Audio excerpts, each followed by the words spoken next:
Welcome to our channel दोस्तों। मेरा नाम लिएगा। मेरा नाम आमिर। हम पाकिस्तान से हैं। आज की वीडियो है how Pakistan ISI is stealing India's top secrets.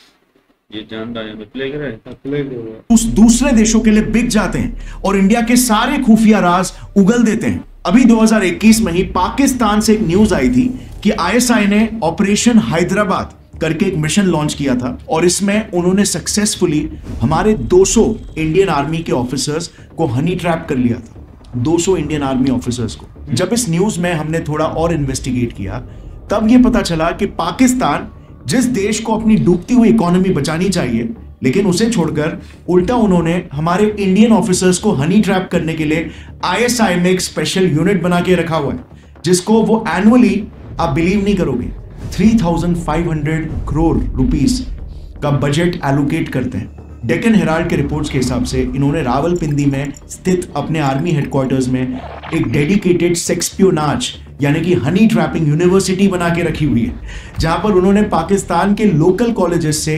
900 सुंदर लड़कियों को रिक्रूट भी कर लिया है, जिन्हें वहां इंडियन ऑफिसर्स को सेड्यूस और हनी ट्रैप करने की बाकायदा ट्रेनिंग मिलती है। इन्हें बाकायदा सिखाया जाता है कि कैसे उन्हें सबसे पहले अपने हिंदू नाम रखने हैं, वीडियो कॉल भी उस तरह से करना है कि उनका घर प्रॉपरली एक हिंदू का घर लगे और बैकग्राउंड में हमेशा हिंदू देवी देवताओं की तस्वीरें लगी हुई। एंड बिलीव इट और नॉट, पाकिस्तान का ये मॉडल काम भी कर रहा है। आपको याद भी होगा, अभी पिछले ही साल न्यूज आई थी कि पाकिस्तान की एक secret agent code named Zara Das Gupta ने हमारे डीआरडीओ यानी वो बॉडी जो हमारे सारे मिलिट्री इक्विपमेंट्स की टेक्नोलॉजी को बिल्ड करती है, उस बॉडी के एक्स डायरेक्टर प्रदीप कुरुलकर को फंसाकर उनसे हमारे टॉप मिसाइल्स जैसे कि ब्रह्मोस, एस्ट्रा, आकाश और तो और इंडिया का मोस्ट पावरफुल न्यूक्लियर मिसाइल अग्नि 6 जो अब तक ऑफिशियली रिलीज भी नहीं हुआ है, इन सब के सीक्रेट्स हमारे ऑफिसर ने उस पाकिस्तानी स्पाई को एक झटके में लीक कर दिए थे। और पाकिस्तान जैसे देश ने भी आज तक हमारे कितने ही ऑफिसर्स को हनी ट्रैप किया है, इसकी भी लिस्ट काफी लंबी है। सो इंडिया पर कंट्रोल हासिल करने की इस रेस में सबसे पहला चाल चला यूएसएसआर ने। उन्होंने तो हमारे देश के पहले इलेक्टेड गवर्नमेंट के पहले प्रधानमंत्री जवाहरलाल नेहरू को ही गिराने का प्लान बना लिया था, लेकिन इसके लिए उन्हें इंडिया में एक जासूस चाहिए था, एक ऐसा जासूस जिसे हिंदुस्तान के पॉलिटिक्स की हर नफ्स तो पता हो, लेकिन आइडियोलॉजिकली वो एक हार्डकोर कम्युनिस्ट या सोशलिस्ट हो। और उन्हें वो इंसान मिला भी, Ajay Ghosh, all India head of the communist party of India. KGB के डायरेक्टर वैसिली मित्रोखिन ने खुद अपनी किताब मित्रोखिन आर्काइव्स में लिखा है कि उन्होंने अजय घोष को बकायदा केजीबी का एक एजेंट बना के इंडिया में प्लांट किया था, और उसके बदले में जाहिर सी बात है घोष को सोवियत से भारी मात्रा में फंडिंग्स भी आ रही थी। 1950s में तो अजय घोष और दिल्ली केजीबी के हेड ने कई सारे फेक शेल कंपनीज भी ओपन कर लिए थे, जो ऑन पेपर ये बताते थे कि वो यूएसएसआर को कुछ कुछ प्रोडक्ट्स एक्सपोर्ट करते हैं, लेकिन असल में इनके आड़ में सोवियत सीपीआई को भर भर के पैसे भेज रहे थे। मित्रोखिन आर्काइव्स के मुताबिक इस पूरे ट्रेड से अजय घोष को उस वक्त 30 लाख रुपए मिले थे। यस, 30 लाख रुपए 1970s में, करोड़ों में इसकी वैल्यू थी। लेकिन ऐसे अमाउंट्स अक्सर यूएसएसआर के लिए उस वक्त इन्वेस्टमेंट की तरह हुआ करते थे, और यह सिलसिला बहुत पहले से ही चालू था। इनफैक्ट 1957 में तो सीपीआई केरला में इलेक्शंस भी जीत गई थी, और यह दुनिया की पहली डेमोक्रेटिकली इलेक्टेड कम्युनिस्ट गवर्नमेंट बन पाई सिर्फ इन्हीं फंडिंग्स के बेसिस पर। मगर इनका केरला स्टेट में जीतना तो महज बस सिर्फ शुरुआत थी। साल 1965 जैसे ही आया, सेंटर में पीएम शास्त्री जी की गवर्नमेंट आ चुकी थी, बट 1969 तक यूएसएसआर ने यह भी पासा पलट दिया। 1969 में जब कांग्रेस दो फैक्शंस में स्प्लिट हो गई थी, तब इंदिरा गांधी की सरकार को मेजॉरिटी पूरी करने के लिए एमपीज कम पड़ रहे थे, तो बड़े ही स्ट्रेटेजिकली सीपीआई ने इंदिरा गांधी को सपोर्ट करना शुरू कर दिया। इससे उनके फैक्शन को फुल मेजॉरिटी मिली और वो इलेक्शंस जीत गए, और नतीजन केजीबी की आइडियोलॉजी फाइनली इंडिया के सेंट्रल गवर्नमेंट में आ चुकी थी। अब यह चीज केजीबी के लिए एक हिस्टोरिक विक्ट्री था, क्योंकि इससे वो डायरेक्टली इंडिया के सेंट्रल ऑफिसर्स के साथ नजदीकियां बढ़ाकर उन्हें फाइनेंशियल इंसेंटिव्स ऑफर करके अपने साइड में ले सकते थे। बेसिकली अब केजीबी सेंट्रल गवर्नमेंट के ऑफिसर्स को खरीद कर इंडिया के टॉप पोजीशंस में अपने और भी जासूस बिठा सकते थे, और ऐसा हुआ भी। मित्रों, आर्काइव्स में क्लियरली मेंशन्ड है कि उस वक्त में पीएम इंदिरा गांधी के 40% कैबिनेट मिनिस्टर्स कंप्लीटली केजीबी के पेरोल पे थे। आए दिन पीएमओ में सोवियत से भर भर के पैसों के बैग्स आया करते थे। केजीबी के इंडिया हेड ओलेग कैल्युगिन ने तो उस दौर में यह तक कह दिया था कि India was literally up for sale, हमारा पूरा देश ही बिकने के कगार पर आ चुका था। अब जाहिर है यूएसएसआर ये सब मुफ्त में तो नहीं कर रहा था। इस जेनरस सपोर्ट के बदले में उन्होंने हमसे दो चीजें हासिल की। पहला, इंडिया की एजुकेशन मिनिस्ट्री, जिसके हेड सीपीआई के ही एक मेंबर बन गए, और उन्होंने अपने टेन्योर में ही इंडिया में जेएनयू जैसी यूनिवर्सिटीज बनवाई, जिसे हम जानते हैं आज तक एक एक्सट्रीम लेफ्ट आइडियोलॉजी का गढ़ माना जाता है।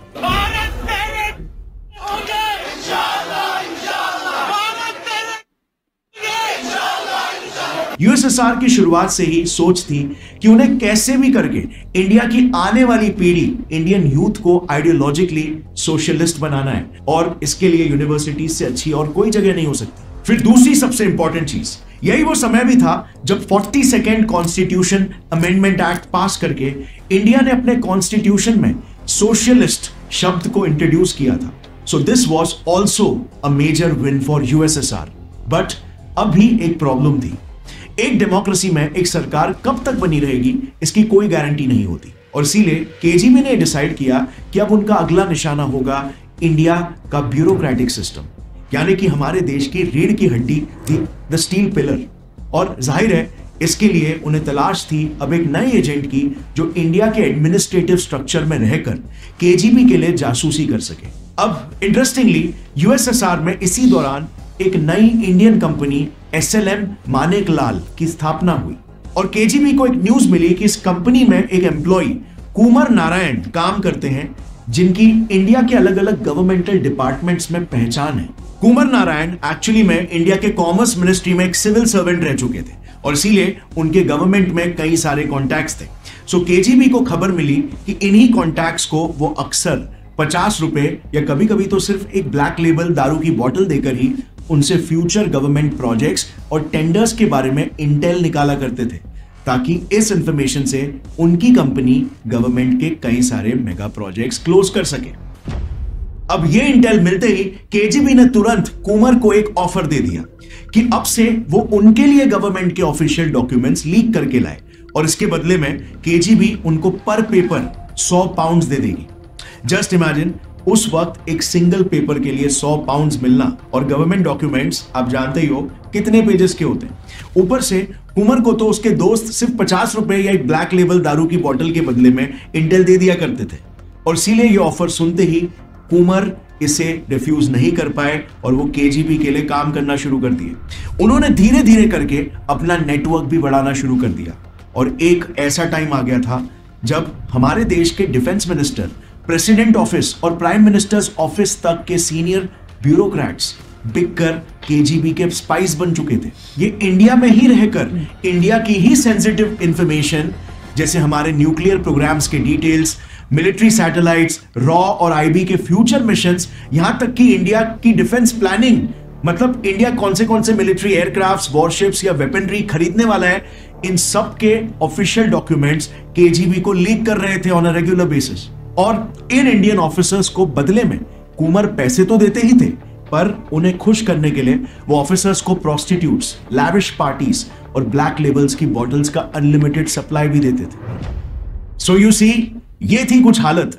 अब यूएसएसआर जो हमारा दोस्त हुआ करता था, आज तक है, अगर वो इस हद तक डेस्परेट था इंडिया में ही इंडिया के खिलाफ एक बड़ा स्पाई नेक्सस खड़ा करने के लिए, तो आपको क्या लगता है यूएसए, अमेरिका क्या पीछे रहेगा? जहां 1950 से लेकर 1970s के दौर तक यही चल रहा था, वहीं पर 1960s में सीआईए ने भी इंडिया के गवर्नमेंट लेवल में इन्फिल्ट्रेट करना शुरू कर दिया था। लेकिन क्योंकि तब सेंटर में सोवियत लीनिंग इंदिरा गांधी की सरकार थी, इसीलिए सीआईए को कैसे भी करके इस सरकार को गिराना था। अब इसे सीआईए के लिए एक इत्तेफाक बोलो या उनकी प्लानिंग, लेकिन इसी दौरान यानी कि 1975 में पूरे भारत में इमरजेंसी डिक्लेयर हो गई, जो 2 सालों तक चली।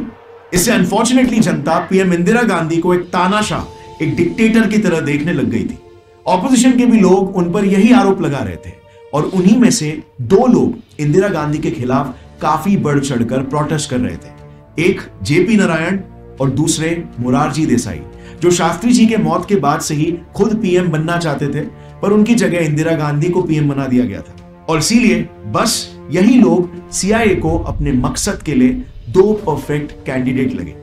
जेपी नारायण को लेकर तो खुद पीएम इंदिरा गांधी ने एलिगेशंस लगाए कि जेपी एक सीआईए के एजेंट है। फिर इमरजेंसी के दौरान जनता के आक्रोश को देखकर मोरारजी देसाई ने भी इसी तानाशाही के मुद्दों को पकड़कर यह नैरेटिव फैला दिया कि अगर उनकी सरकार जीतेगी तो वो देश में डेमोक्रेसी को रिस्टोर करेंगे, वो वापस से डेमोक्रेसी को लाएंगे जो इंदिरा गांधी ने छीन लिया।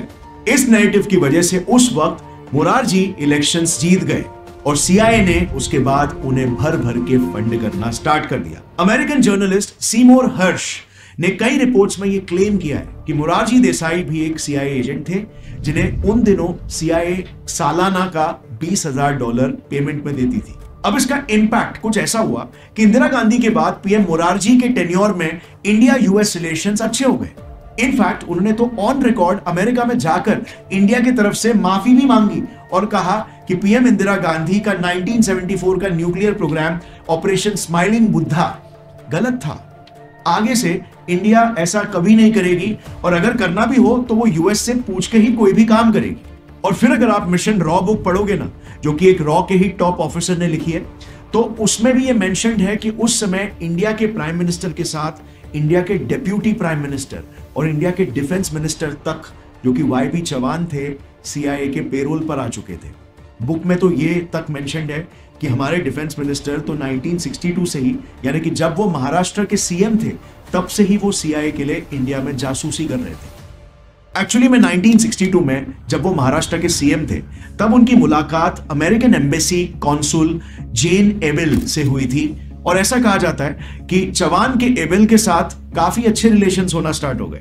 बट ये इंडियन अथॉरिटीज के नोटिस में 1962 तक उतना नहीं आया। 1962 में लेकिन हुआ क्या कि चौहान डेप्यूटी पीएम और डिफेंस मिनिस्टर बन के दिल्ली चले गए। बट इसी समय कोइंसिडेंटली जेन का भी अमेरिका से दिल्ली ट्रांसफर हो गया। इनफैक्ट इसी दौरान चौहान एबेल को अक्सर मिलने भी जाया करते थे और फिर नॉट सो सरप्राइजिंगली इसके कुछ ही दिनों बाद पता है क्या होता है? इंडिया की इंटेलिजेंस ब्यूरो आईबी चौहान के एक प्राइवेट सेक्रेटरी को रंगे हाथों पकड़ लेती है सीआईए को इंडिया के कुछ क्लासिफाइड डॉक्यूमेंट्स लीक करते हुए। अब आप ही सोचो, जब एक देश के पीएम और डेप्यूटी पीएम खुद ही उस देश के डबल एजेंट्स बन जाए तो उस देश की क्या स्थिति होगी वाला। इंडिया पर सीआईए का एक अच्छा खासा कंट्रोल आ चुका था, लेकिन जस्ट लाइक यूएसएसआर, सीआईए ने भी यही सोचा कि अब हमारी पकड़ इंडिया की ब्यूरोक्रेसी में उतनी स्ट्रांग नहीं है। मगर तब तक on the other hand KGB की पकड़ इंडियन एडमिनिस्ट्रेशन में काफी हद तक स्ट्रांग हो चुकी थी और इसीलिए अब बारी थी इंडिया में एक नया एजेंट तैयार करने की और इसके लिए सीआईए ने चुना रविंदर सिंह को। The cowboys of raw book में ही ये मेंशन्ड है कि रविंदर वैसे तो एक आर्मी ऑफिसर थे, लेकिन इन्हें बड़े ही चालाकी से सीआईए ने रॉ में प्लांट किया था। एक्चुअली मैं बैकग्राउंड स्टोरी एकदम शॉर्ट में बताऊं तो रविंदर की बहन रोजी सीआईए के एक विंग में काम किया करती थी और उसके रॉ में भी कुछ कॉन्टैक्ट्स थे। तो सीआईए ने रोजी से कहा कि सबसे पहले तो वो रॉ के एक सीनियर ऑफिसर से नजदीकियां बढ़ाए, जिसके लिए वो उन पर कुछ फेवर्स करे। जैसे उनके बेटे को उन्होंने सीआईए के ही एक एसोसिएटेड प्राइवेट ऑर्गेनाइजेशन में जॉब दिलवाए और इसके बल पर सीआईए ने उनसे कहा कि वो रॉ ऑफिसर को कहे कि उनके भाई रविंदर को आर्मी से हटाकर वो रॉ में एक पोजीशन दे दे। और अब रॉ में एंट्री मिलते ही रविंदर ने जितने भी इलीगल और एंटी नेशनल एक्टिविटीज हो सकती थी वो सब किए, स्पेशली खालिस्तान मूवमेंट को सपोर्ट करने वाले काम, जैसे कि सीआईए के कहने पर खालिस्तानी टेररिस्ट को अपने ही घर में पनाह देना ताकि कोई उन्हें पकड़ ना सके। इसी दौर में उन्होंने बर्मिंघम पासपोर्ट स्कैंडल भी किया था, जिसमें उन्होंने खालिस्तानी टेररिस्ट को फेक पासपोर्ट्स बनवाकर इंडिया में घुसने में मदद की थी। इसके बाद रविंदर ने दिल्ली रॉ हेडक्वार्टर्स के कुछ ऑफिसर्स से दोस्ती करके उनसे भी सेंटर के कई सारे सीक्रेट डॉक्यूमेंट्स निकलवाकर सीआईए को लीक किए थे। रविंदर पर यह भी एलिगेशंस है कि उन्होंने एक रॉ एजेंट होते हुए भी पाकिस्तानी पीएम के बेटे मुर्तजा भुट्टो से अनऑफिशियल रिलेशंस बनाए थे, जो कि किसी भी डिप्लोमैट के लिए करना कंप्लीटली इलीगल होता है। लेकिन इतना सब होने के बाद जब रविंदर फाइनली एक्सपोज हो गए और उनका अरेस्ट वारंट इशू हुआ, तब तक तो अनफॉर्चुनेटली CIA उन्हें US ऑलरेडी ले जा चुकी थी। सो यहां पर भी अनफॉर्चुनेटली इंडिया के साइड से इंटेल में काफी देर हो गई। अब रविंदर सिंह जैसे ऑफिसर्स का तो मैं बस एक एग्जांपल आपको डिटेल में बताया हूं। मिशन रॉ बुक में ऐसे इंडियन स्पाइस की एक पूरी लिस्ट है जो CIA के लिए डबल एजेंट का काम कर रहे थे, लेकिन पकड़े जाने से पहले ही वो US भाग गए। और ऐसा बिल्कुल नहीं है कि ये सब सिर्फ पास्ट में ही हो रहा था। आज तक US, Russia, France, Germany, even Pakistan तक अपनी पूरी कोशिशें करते रहते हैं कि वो इंडियन ऑफिसर्स को खरीद कर या फिर उन्हें हनी ट्रैप करके, ब्लैकमेल करके उनके देश के लिए जासूसी करने पर मजबूर कर सके। सो डेफिनेटली ये इंडिया के इंटेलिजेंस एजेंसी और हमारे डिफेंस फोर्सेस के लिए भी एक बहुत बड़ा थ्रेट है। एक ऐसा थ्रेट जिससे चाहे हम आज विश्व की दूसरी सबसे बड़ी आर्मी क्यों ना हो, चाहे हम कितने भी एडवांस मिलिट्री वेपन्स भी क्यों ना बना ले या खरीद ले, अगर हमारा इंटेल इस तरीके से कॉम्प्रोमाइज होता है तो हम हारेंगे ही हारेंगे। When it comes to geopolitics, Intel सबसे बड़ा एसेट होता है जिसे हम किसी भी एक्सक्यूज से कॉम्प्रोमाइज नहीं कर सकते। और आज के तारीख में मोस्ट ऑफ दी वॉर्स तो बैटल ग्राउंड्स पे नहीं लड़े जा रहे, बल्कि वो लड़े जा रहे हैं इंटेलिजेंस एजेंसीज द्वारा। और इन इंटेलिजेंस एजेंसीज के रूल बुक में एक बात तो बिल्कुल क्लियर है, everything is fair in love and war. See you next time. हाँ भाई, जिस तरह ये हरकतें अमेरिका कर रहा है उसका ये मतलब एक असल दुश्मन तो आपका वही है जो आपकी सरकार गिरा रहा है शुरू से, मतलब इंदिरा गांधी के दौर से लेकर आज तक वो ऐसी साजिशें कर रहे हैं। फिर नाम आता है पाकिस्तान का। आज आपके मुंह से हम ये सारे सीक्रेट सुन रहे हैं कि ऐसे भी हो सकता है। मैं तो ये सुन के हैरान हो गया कि हमारे वाले ने 35 करोड़ लगा दिए, वो भी भाई ऐसे गलत घटिया काम करने के लिए, मतलब कि उनको फंसाओ, नाम हिंदू का रख के तस्वीरें दिखा के। हमारे यहाँ भी ऐसे डाकू हैं जो औरतों का आवाज निकाल के आम जनता को फंसाते हैं, फिर किडनैप कर लेते हैं। लेकिन ये तो हमारे बड़ों ने सीख रहे हैं यार। हम डाकुओं को गालियां देते हैं, साले हरामी है, ये नौजवानों को ऐसे बहक आगे बुला लेते हैं, फिर भाई पैसे मांगते हैं। पर यहाँ तो ये एजेंसियां ऐसे काम करती हैं भाई। यहाँ पे आपने बोला सब जायज है, मैं हैरान हो गया है, आपने तो बड़े खुलासे कर दिए आज भाई। भाई इतने सारे खुलासे भाई साहब, ये तो उस वक्त उस दौर से शुरू हुए भाई साहब। ये तो खामखा हम बदनाम हो गए पाकिस्तान नाम में। बाकी तो अमेरिका भी पीछे नहीं है साला भाई, शुरुआत से इनके पीछे अमेरिका लगा हुआ है भाई। गिरा उसकी गवर्नमेंट, अपने आदमी गवर्नमेंट में घुसा दिए। सीक्रेट एजेंसी, रॉ की एजेंसी है जो बड़ी इंडिया की नाम वाली, उसमें भी अपने लोग भाई हैरान कर दिया इन्होंने। वो भी रविंदर सिंह भी बड़ा आरामी है भाई, सबको खरीद रहा है, पैसे दे रहा है भाई, खालिस्तानियों को अपने घर पे राइश दे रहा है, बच्चों ताकि भाई ये तो बड़ा खेल हो रहा है। भाई ने बताया ना एक एक बात में, बस हैरान होते जा रहा था भाई, क्या हो रहा था इंडिया में जो शुरुआत में। भाई आज तो सच्चाई पता चल गई, काम कोई और करता है, नाम पाकिस्तान का होता है यार। काम तो भाई शुरू से अमेरिका आपके पॉलिटिक्स में भी लगी पड़ी है, आपकी बड़ी बड़ी एजेंसियां में भी घुसी पड़ी है। जो मुमकिन उनसे होता है ना वो काम करते हैं भाई। आज भी जैसे हिंदुस्तान में जो भी चल रहा है भाई, पाकिस्तान कर रहा है। असल तो दुश्मन आपका अंग्रेज है भाई, पहले तो उसको निपटाओ, बाद में हमारे पास आओ ना भाई। थोड़ा भी होता है पाकिस्तान ने किया कहा। आज तो तुम्हारे जितने भी एजेंसी आ रहे ना, सारे लड़कियों के पीछे बस लगे पड़े। बस हमारे वाले क्यों पैसे लगा रहे हैं? हमारे यहाँ भी बस बोलते रहिए इनको मंजन दो, बस आए तो उनसे थोड़ा निकाल लेना भाई। 35 करोड़ भाई बड़ी रकम है। 35 करोड़ अमेरिका वाले भी लगा रहे, बस माल चाहिए, बस हनी ट्रैप लगा रहे हैं भाई। जो भी ट्रैक हो बस माल चाहिए, बस पैसा चाहिए, जो भी आए बस उनको माल चाहिए। अमेरिका वाले भी भर भर कर ठोके देते। हाँ, जितने भी इनके बड़े बड़े लीडर है मतलब, हाँ ले आओ ले आओ। इस भाई ने भाई हैरान कर दिया मुझे। पहली बात बताया कि अमेरिका उनको खा रहा है अंदर से। उनकी एजेंसियां खतरनाक है दोस्तों। आज हैरान हो गए, मिलते हैं नेक्स्ट वीडियो में।